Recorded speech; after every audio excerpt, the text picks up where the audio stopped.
चलो देखो इधर, इधर वाला देखो तो उधर तुम लोग लिखते रहना, समझा देते एक बार मैं पूरा को। चलो सुनो, देखो हमको ना इस चैप्टर में ना 4 टॉपिक बच गया है, इसको खत्म करने में लगभग तुमको ना 4 से 5 दिन लगेगा, ठीक है। फिर चैप्टर ये खत्म हो जाएगा, फिर हम केमिकल बॉन्डिंग स्टार्ट करेंगे, 3-4-5 दिन में खत्म हो जाएगा। हाँ चलो शांत रहो। देखो तो क्या टॉपिक बचा हुआ इसमें, ये हम पढ़ रहे थे क्लासिफिकेशन ऑफ एलिमेंट, एलिमेंट के बारे में मैंने पढ़ रहे थे चैप्टर में कि मतलब एलिमेंट जैसे जैसे बढ़ता गया, फिर एलिमेंट का क्लासिफिकेशन हुआ, बहुत सारे साइंटिस्ट आए थे उसमें, फिर लास्ट में जाके मॉडर्न पीरियोडिक टेबल बना, फिर मैंने सब एलिमेंट को वहां पे पढ़ा देखा, S block, P block, D block और आई ब्लॉक देखा। उसके बाद मैंने मेटल, नॉन मेटल, मेटलॉइड के प्रॉपर्टी के बारे में जाना, है ना। और क्या क्या मैंने पढ़ा, 100 से ज्यादा एलिमेंट के लिए IUPAC नेमिंग भी मैंने देखा, ठीक है। और किसी भी एलिमेंट का स्पेसिफिक ब्लॉक निकालना हो या ग्रुप निकालना हो या पीरियड निकालना हो या आउटर इलेक्ट्रॉनिक कॉन्फ़िगरेशन बताना हो, तो इससे रिलेटेड मैंने पिछले क्लास में ट्रिक देकर मैंने काम किया था, क्वेश्चन मतलब उस टाइप का क्वेश्चन हम कर सकते हैं। अब हम सबसे लास्ट पॉइंट में बढ़े हैं, ठीक है, जिसमें क्या क्या पढ़ना है, एटॉमिक रेडियस। एटॉमिक रेडियस कहने का मतलब क्या, परमाणु का त्रिज्या। अगर मान लो हम एटम का बात करते हैं तो सब एटम का साइज अलग अलग होगा, ठीक है। जैसे हाइड्रोजन एटम का साइज छोटा होता है, फिर उसके बाद में आएंगे जैसे सोडियम हो गया, पोटेशियम हो गया, तो सब एटम का अलग अलग साइज हो सकता है। जितना सारा एलिमेंट दुनिया में है, ठीक है, सबका साइज सेम नहीं होता है, अलग अलग होता है। तो हम समझेंगे कि जैसे मान लो तुमको एग्जाम में क्या पूछेगा कि सोडियम एटम का साइज बड़ा है कि पोटेशियम एटम का साइज बड़ा है। हमको पता है दोनों के पास क्या होगा, दोनों एलिमेंट के पास क्या होता है, एटम होता है। अब किसका एटम बड़ा है, किसका एटम छोटा है, इस टाइप का क्वेश्चन करेंगे यहाँ पे पहला पॉइंट में, एटॉमिक रेडियस, जिसको बोलते हैं परमाणु त्रिज्या। रेडियस मतलब क्या होता है, त्रिज्या, एटॉमिक मतलब परमाणु। तो परमाणु का त्रिज्या यानी परमाणु के साइज के बारे में बात करेंगे। जिसका त्रिज्या ज्यादा होगा बोलेंगे उसका साइज क्या है, ज्यादा है। जिसका त्रिज्या कम होगा उसका साइज क्या होगा, कम होगा। तो ये हो गया एटॉमिक रेडियस, या इसको हम एटॉमिक साइज भी बोल सकते हैं, मतलब कंपेयर करना हो तो साइज भी बोल सकते हैं। फिर 3 तो नया टर्म आएगा इसमें, एक होता है आयनाइजेशन एनर्जी, एक पढ़ना है इलेक्ट्रॉन अफिनिटी, एक पढ़ना है इलेक्ट्रोनिगेटिविटी। 3 टर्म है, ये हमारा इंपोर्टेंट है, अभी समझ में नहीं आएगा, जब टॉपिक स्टार्ट करेंगे अगले क्लास में तब ज्यादा समझ में आएगा। आयनाइजेशन एनर्जी, इलेक्ट्रॉन अफिनिटी और इलेक्ट्रोनिगेटिविटी, 3 तो अलग है। चलो आज स्टार्ट करते हैं पहला टॉपिक यहाँ पे, क्या नाम है, एटॉमिक रेडियस, परमाणु त्रिज्या क्या होता है। चलो उसी का डेफिनेशन मैंने देखा यहाँ पे, इसी को पढ़ेंगे पूरा आज क्लास में।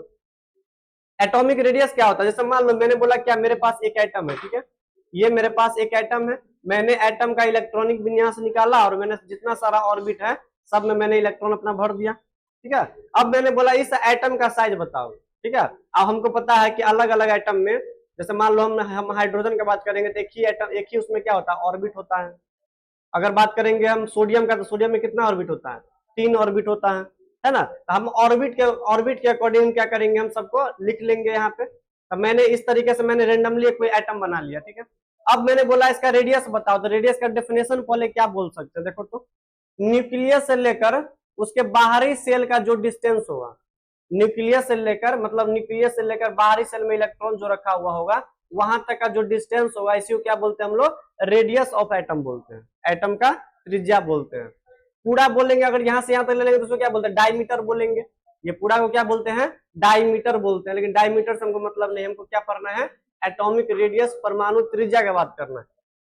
तो परमाणु त्रिज्या का डेफिनेशन क्या बोल सकते हैं, this is the distance from the centre of nucleus, नाभिक के सेंटर से लेकर बाहरी ऑर्बिट का जो डिस्टेंस होगा, ठीक है, this is the distance from the centre of nucleus to the outermost orbit. मतलब यहाँ से बाहरी सेल का जो डिस्टेंस होगा उसी को क्या बोलते हैं हम लोग, रेडियस ऑफ एटम के नाम से जानते हैं। वही डेफिनेशन मैंने लिखा, देखो तो atomic radius is the distance, यह एक दूरी होता है। एटॉमिक रेडियस क्या होता है, एक दूरी है, कहां से कहां तक का, from the nucleus to the outermost orbit, nucleus से लेकर, ठीक है, न्यूक्लियस से लेकर आउटर मोस्ट ऑर्बिट का जो डिस्टेंस होगा उसी को क्या बोलते हैं हम लोग, एटॉमिक रेडियस बोलते हैं। बताओ बात क्लियर है ये वाला, ठीक है। अब मैंने कुछ एक पॉइंट लिखा है नोट करके, ये सबसे इंपॉर्टेंट पॉइंट हमारा, देखते हैं यहाँ पे, कैलकुलेशन ऑफ एटॉमिक रेडियस। अगर हम इस तरीके से हम एटॉमिक रेडियस अगर निकालते हैं, ठीक है, कोई भी आइटम दे देगा तुमको, यहाँ से यहाँ तक का दूरी दे देगा तो बोल देंगे उसी को एटॉमिक रेडियस। अगर कोई इस तरीके से निकाल रहा है calculation of atomic radius as this way, मतलब इस तरीके से कोई बता रहा है, तो वो करेक्ट नहीं है हमारा, अब तुम बोले क्यों, क्योंकि अभी तो बताया कि एटॉमिक रेडियस यही होता था, करेक्ट क्यों नहीं है? करेक्ट इसलिए नहीं है क्योंकि मैंने जब पढ़ा था क्वांटम मैकेनिकल मॉडल, तब मैंने बोला था इलेक्ट्रॉन जो होता है वो वेव की तरह चलता है। कैसे चलता है? वेव की तरह। अगर मान लो यहाँ पे इलेक्ट्रॉन होगा तो इलेक्ट्रॉन ऐसे करके चलेगा, वेव की तरह वाइब्रेट करते हुए चलता है, ठीक है, ऊपर नीचे इस तरीके से। तो बताओ तो ये इलेक्ट्रॉन कभी यहाँ होगा, कभी यहाँ होगा, कभी यहाँ होगा, कभी यहाँ होगा, तो क्या इसका हम एग्जैक्ट रेडियस बता सकते हैं? इलेक्ट्रॉन का, बाहरी सेल का जो इलेक्ट्रॉन है, नहीं बता सकते हैं। तो ये हम यहाँ से निकाल तो सकते हैं, लेकिन वो 100% सही नहीं होता है। तो वो मैंने लिखा है यहाँ पे, देखो तो, calculation of atomic radius as this way, इस तरीके से कोई अगर निकाल रहा है तो वो करेक्ट नहीं है।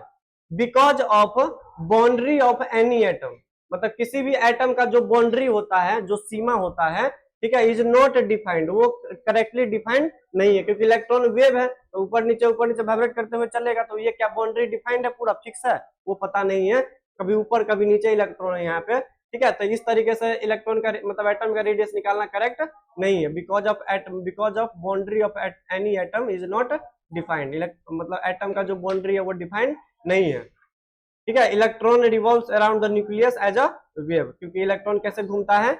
वेव की तरह घूमता है। तो कैसे निकालेंगे, एग्जाम में आएगा तो कैसे क्वेश्चन करेंगे, तो हम उसको हम बताते हैं कैसे करना है। अभी डेफिनेशन अगर एग्जाम में आएगा तो ऐसे ही लिखना है, एटॉमिक रेडियस डेफिनेशन ऐसे ही लिखना है, लेकिन अगर निकालने का बात होगा तो हम तरीका बताते हैं कैसे निकालना। बात समझ में आ रहा है इतना सारा? क्या क्या मैंने बोला, ये चारों टर्म पढ़ना है। एटॉमिक रेडियस का मैंने डेफिनेशन मैंने बोला, this is the distance from the centre of nucleus to the outermost orbit, इसी को बोलते हैं एटॉमिक रेडियस। लेकिन इस तरीके से निकालना 100% सही नहीं है, क्योंकि इलेक्ट्रॉन वेव की तरह चलता है, बाउंड्री डिफाइंड नहीं है, ठीक है। अब कैसे निकालेंगे एग्जाम में, तो उधर हम बता रहे हैं, इधर वाला मिटा रहे हैं, ठीक है, उधर लिखो जल्दी जिसको छूट गया है।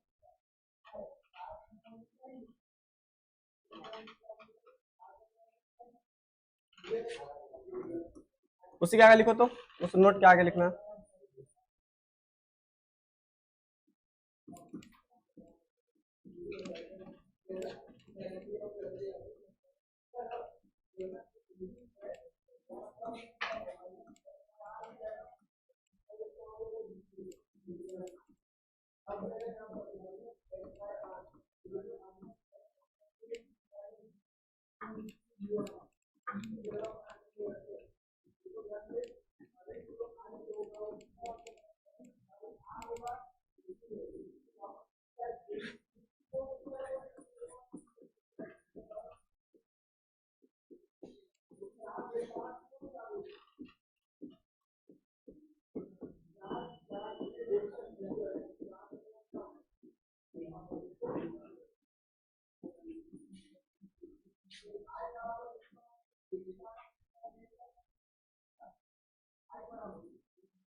बताइए,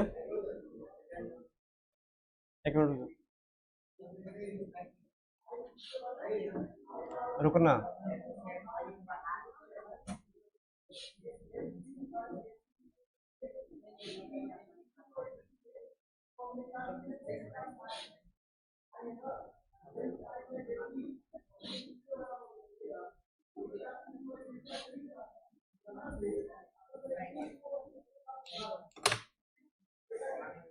अब बोलो।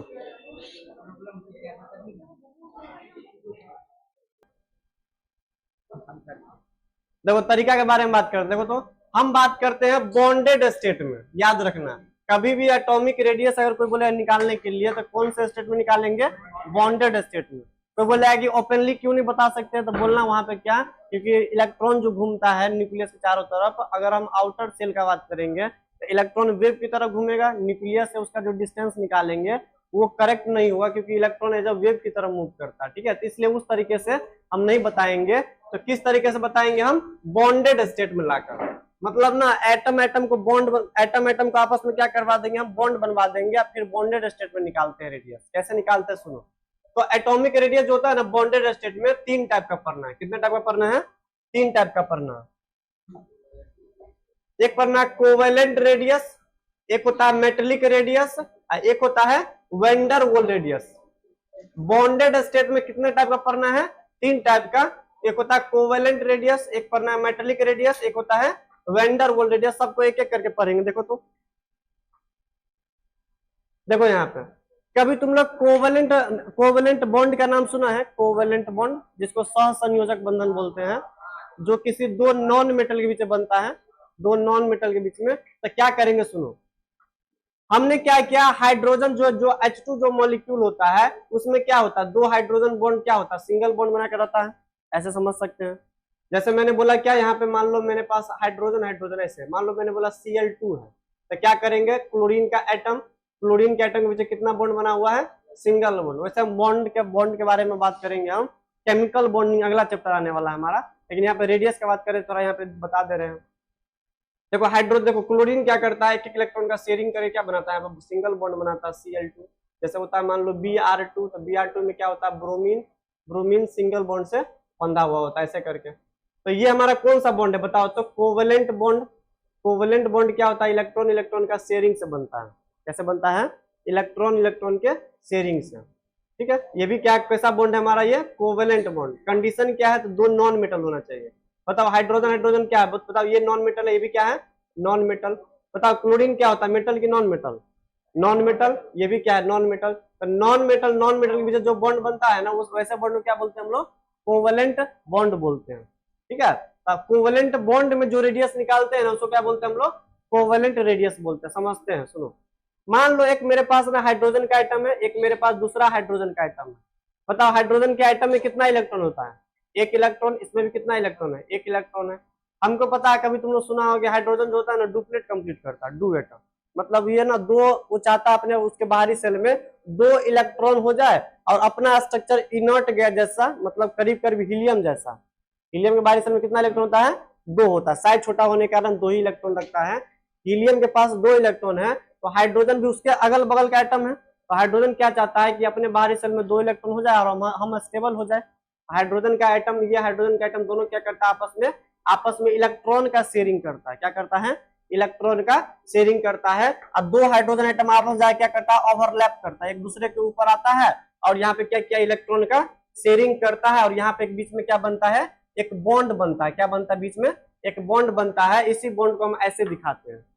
एक्चुअल में 2 एटम आपस में ओवरलैप करके बॉन्ड बनाता है। अगर एक एक इलेक्ट्रॉन का शेयरिंग हुआ होगा तो कितना बॉन्ड बनता है, एक बॉन्ड बनता है। देखो एक इलेक्ट्रॉन इसका है, एक इलेक्ट्रॉन इसका है। अब देखो इसके बाहरी शेल में कितना इलेक्ट्रॉन हो गया, 2 इलेक्ट्रॉन।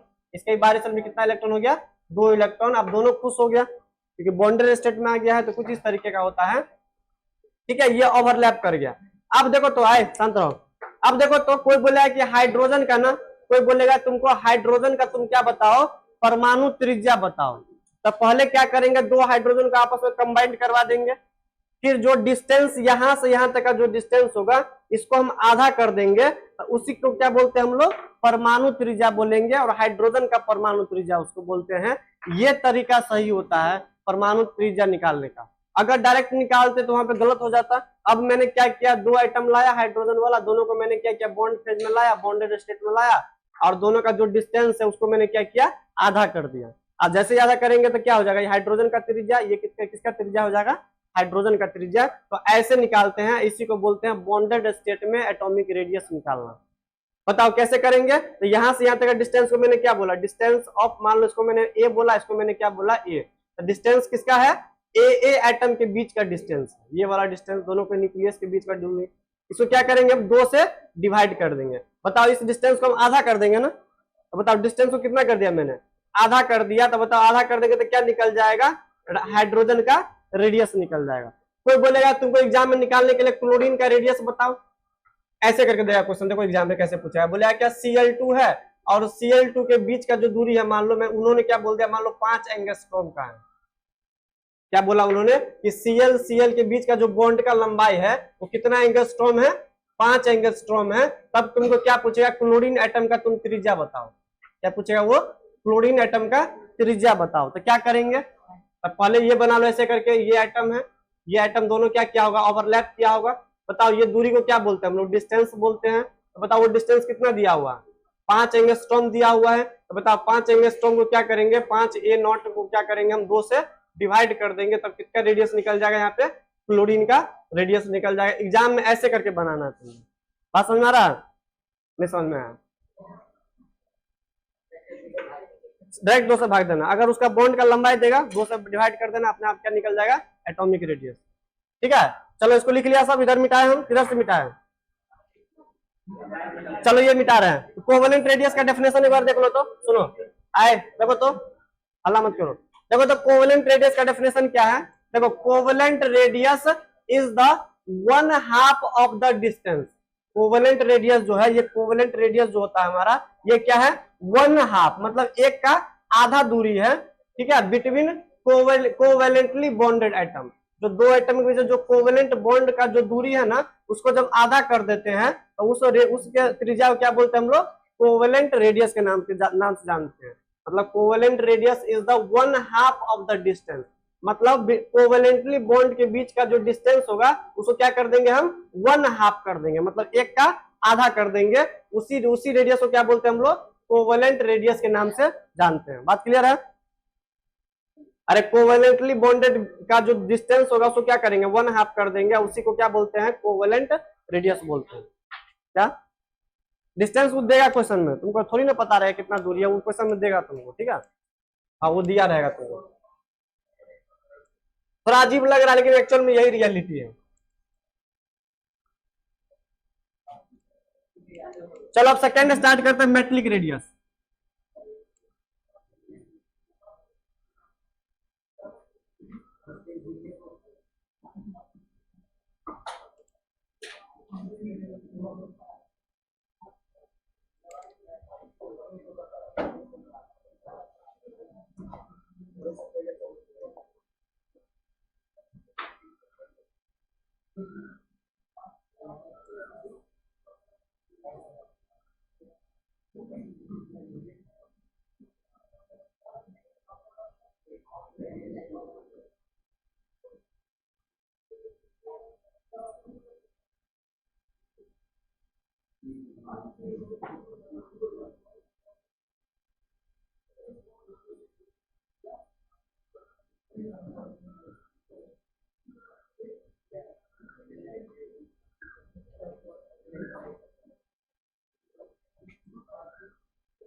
इसको बात करते हैं मेटेलिक रेडियस क्या होता है। सुनो, जैसे मैंने क्या बोला कि मेरे पास ना आयरन का एक तो रॉड है। सुनो बात समझो, यहाँ पर आयरन का रॉड है, तो बताओ आयरन के रॉड में क्या होता है, आयरन का आइटम लगा हुआ होता है इस तरीके से, बोल सकता है कि आयरन आइटम लगा हुआ होगा आपस में अगल बगल में इस तरीके से लगा हुआ होता है। तो इसमें अगर कोई बोला कि मेटेलिक रेडियस निकालना है तो क्या करेंगे, सुनो, दो आयरन का आइटम को बाहर निकालना है, ये दिख रहा है ना आइटम, दो आयरन के आइटम को बाहर निकालना है, ठीक है, और दोनों के सेंटर से सेंटर के बीच का जो दूरी होगा उसको निकालना है, और उसको क्या कर देंगे हम 1/2 कर देंगे। क्या कर देंगे हम 1/2 कर देंगे। तो इसी रेडियस को बोलते हैं मेटेलिक रेडियस, किसी भी मेटल का रेडियस। जैसे बोले एल्युमिनियम का रेडियस निकालो, एल्युमिनियम का तुम क्या बताओ, मेटेलिक रेडियस बताओ। तो एल्युमिनियम का रॉड लाएंगे, उसमें से एल्युमिनियम के एटम से एटम के बीच का दूरी मेजर करेंगे और उसको क्या कर देंगे हम आधा कर देंगे। वो दूरी दिया हुआ रहेगा क्योंकि वो एक्सपेरिमेंट से ही आ सकता है, तो ये दूरी तुमको दिया हुआ रहेगा, इसको 1/2 कर देंगे, तो उसी को क्या बोलते हैं हम लोग मेटेलिक रेडियस के नाम से जानते हैं। देखो यहाँ से बहुत सारा पॉइंट क्लियर होगा, पहले इसको देख लो फिर हम समझाते हैं अभी हम। तो बताओ रेडियस, मेटेलिक रेडियस कैसे निकालते हैं, बराबर डिस्टेंस ऑफ ए, मैंने बोला इसको ए, इसको मैंने बोला ए, तो ए का दूरी क्या है बताओ, तो उसको क्या बोलेंगे डिस्टेंस बिटवीन ए एंड ए, तो डी ए बोल सकते हैं। बताओ इसको क्या करते हैं हम आधा कर देते हैं, 2 से डिवाइड कर देते हैं। तो बताओ 2 से डिवाइड कर देंगे तो क्या निकल जाएगा, यहाँ से रेडियस निकल जाएगा, इसी को बोलते हैं मेटेलिक रेडियस। देखो डेफिनेशन पढ़ लो, तो metallic radius is the 1/2 of the distance between two metallic bonded atom. दो मेटेलिक बॉन्ड के बीच का जो दूरी है उसको जब आधा कर देते हैं तो वहां पर जो रेडियस निकल के आता है, जो त्रिज्या निकल के आता है, उसको क्या बोलते हैं? मेटेलिक रेडियस बोलते हैं। ठीक है, आए अब देखो इधर एक और बताओ तो, कोई बोलेगा कि आवर्त सारणी में जब हम लेफ्ट से राइट की तरफ जाते हैं, जब हम आवर्त सारणी में लेफ्ट से राइट की तरफ जाते हैं तो तुम बताओ परमाणु त्रिज्या जो होगा वो बढ़ेगा कि घटेगा कि कांस्टेंट रहेगा? सुनो पहले बात समझो। तीन क्वेश्चन आ सकता है कि जब लेफ्ट से राइट की तरफ जाएंगे तो परमाणु त्रिज्या पे क्या फर्क पड़ेगा, घटेगा कि बढ़ेगा कि कांस्टेंट रहेगा? समझाते सुनो। हमने दो टाइप का जो रेडियस बताया है, मेटल बनाता है मेटलिक रेडियस, और नॉन मेटल कैसा रेडियस बनाएगा? Covalent radius. ठीक है, हमको पता है कि लेफ्ट से राइट की तरफ जाते हैं पीरियोडिक टेबल में, तब कहां से कहां जाते हैं? मेटल से नॉन मेटल की तरफ जाते हैं। अब तुम एक बात बताओ तो, अभी जस्ट मैंने हाइड्रोजन हाइड्रोजन का जो बॉन्ड देखा था ना, तो यहाँ पे दो एटम आपस में ओवरलैप कर जा रहा है ना एक दूसरे के साथ, तो बताओ तो वो जो दूरी निकालते होंगे वो दूरी थोड़ा कम होता होगा। बताओ इसको जब कंपेयर करेंगे इसके रेडियस से तो बताओ तो किसका रेडियस ज्यादा होगा? तो सोच के बताना, इसका ज्यादा किसका ज्यादा? देखो इसमें एटम ओवरलैप कर जा रहा है एक दूसरे के साथ। क्या कर जा रहा है? ओवरलैप कर जा रहा है, जबकि इसमें ओवरलैप नहीं कर, दोनों चिपका हुआ है बगल में। तो ये थोड़ा अंदर चलाता है, अंदर जैसे ही चलाएगा तो ये डिस्टेंस थोड़ा क्या हो जाएगा? कम हो जाएगा। अगर डिस्टेंस कम है तो रेडियस भी क्या होगा? इसका कम होगा हमारा। जबकि यहाँ पे ओवरलैप नहीं करता, तो बताओ इसका जो रेडियस होगा, जो डिस्टेंस पहले इससे ज्यादा होगा। अगर डिस्टेंस ज्यादा तो रेडियस भी क्या होगा? इसका ज्यादा होगा। तुम पहली बात ये बोल सकता है, कोई बोला कि मेटलिक रेडियस और कोवेलेंट रेडियस में क्या रिलेशन है, तो बोलेंगे मेटलिक रेडियस बड़ा होता है इसके कंपेयर में, कोवेलेंट रेडियस के कंपेयर में। पीरियोडिक टेबल में जब लेफ्ट से राइट की तरफ जाते हैं तब मेटल से नॉन मेटल की तरफ जाते हैं, मेटल से नॉन मेटल की तरफ जाते हैं। तो बताओ रेडियस घटेगा कि बढ़ेगा? सोचो अच्छा से, घटेगा कि बढ़ेगा? घटेगा, क्योंकि मेटल से नॉन मेटल की तरफ जाते हैं ना। और नॉन मेटल कैसा बॉन्ड बनाता है? कोवेलेंट बॉन्ड बनाता है। इसका रेडियस छोटा होगा, तो लेफ्ट से राइट की तरफ जाते हैं तो क्या होता है? एटॉमिक रेडियस डिक्रीज करते हुए जाता है, आगे वाला का साइज क्या होगा? बड़ा होगा। जैसे बोलेंगे क्या, हमने बोला क्या, मान लो कि मैंने ये लिखा हलीना, यहाँ पे सोडियम है, सोडियम के बाद क्या था? सोडियम के बाद पोटेशियम, सोडियम क्या क्या, सोडियम के बाद क्या आता है? इस सोडियम के बाद क्या आता है? बेरिलियम, मैग्नीशियम, सोडियम मैग्नीशियम, फिर क्या आता है? देखो तो यहाँ पे इस ग्रुप में क्या क्या मिलता है बताओ तो, आगे जाके क्या क्या मिलता है? सोडियम मैग्नीशियम के बाद इसका एटॉमिक नंबर कितना होता है? 11। इसका कितना होता है? 12। तो बताओ लेफ्ट से राइट की तरफ जाएंगे तो मेटल से किधर जा रहे हैं? नॉन मेटल की तरफ। इसका साइज क्या होगा? बड़ा होगा, जबकि आने वाला जो नॉन मेटल इस रेंज में जो होगा उसका साइज क्या होता है? छोटा होता है। बस ऐसे ही समझाए हैं, इसको हम आगे और लिखेंगे हम। चलो जल्दी लिखो तो हम आगे बढ़ रहे हैं इसमें।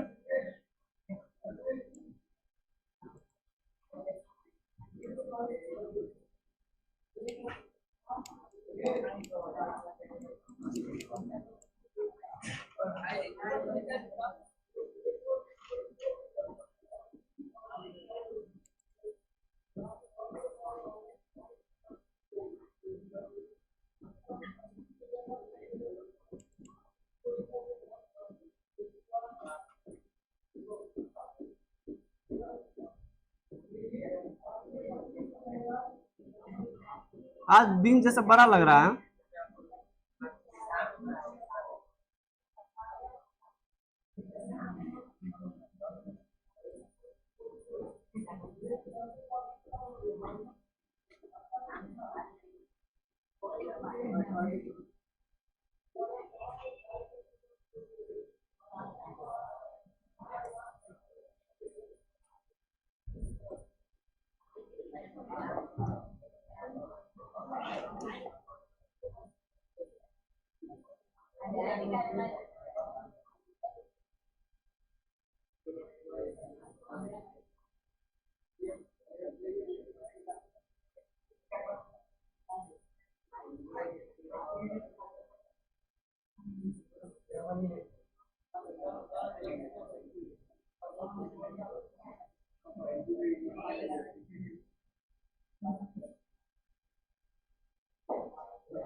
चलो ये लास्ट जल्दी लिखो तो इसको।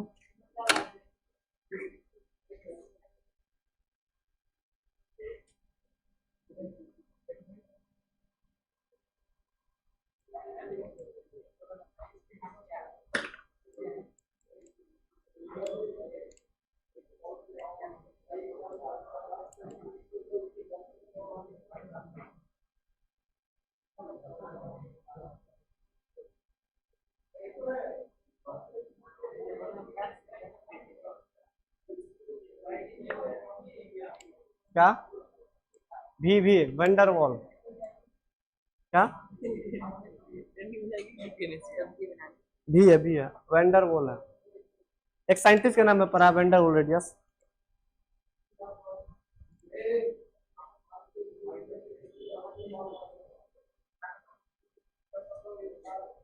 एक बार बोलिए ना, सब एक बार में हो जाएगा आपका अगर बोल